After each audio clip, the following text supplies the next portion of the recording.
বুবলি অনেক বেশি smart and মার্জিত, খুব ভালোবাসে সাকিবকে, খুব ভালোবাসে, এটা আমার খুব পছন্দ।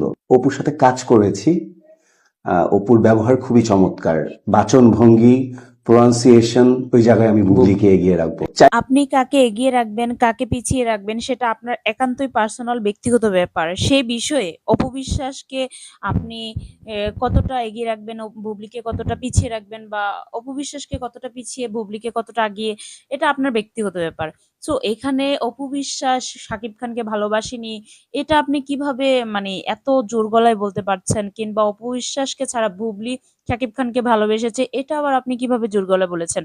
হ্যাঁ, আমি মানি দুইজনেই শাকিব খানকে একটা সময় অসম্মান করেছে, দুইজনেই আবার শাকিব খানের কাছে লেলিয়ে গিয়েছে। এই নয় যে শাকিব খানকে অপু বিশ্বাস ভালোবাসেনি। যদি অপু বিশ্বাস শাকিব খানকে ভালো না বাসতো তাহলে ৮ বছর সংসার করেছে। এর আগে কিন্তু অনেক দিনের রিলেশন ছিল। তো সেই জায়গা থেকে একটা ভালোবাসা না থাকলে কখনোই একটা ৮ বছরের সংসার টিকে থাকে না। আর বুবলির কথাটা আমি বলি, বুবলি কতদিন হয়েছে, কতদিন হয়েছে সংসার করছে। হ্যাঁ, আমরা মানছি এখন হয়তো ছেলের জন্য, ছেলে ভবিষ্যতের জন্য ছেলেকে বৈধ বানিয়েছে, বুবলিকে বৈধ স্ত্রী হিসেবে মেনে নিয়েছে। কিন্তু এর আগে কখনোই না। যা ভালোবেসেছে অপু বিশ্বাস, শাকিব খান সবচেয়ে বেশি ভালোবাসা পেয়েছে।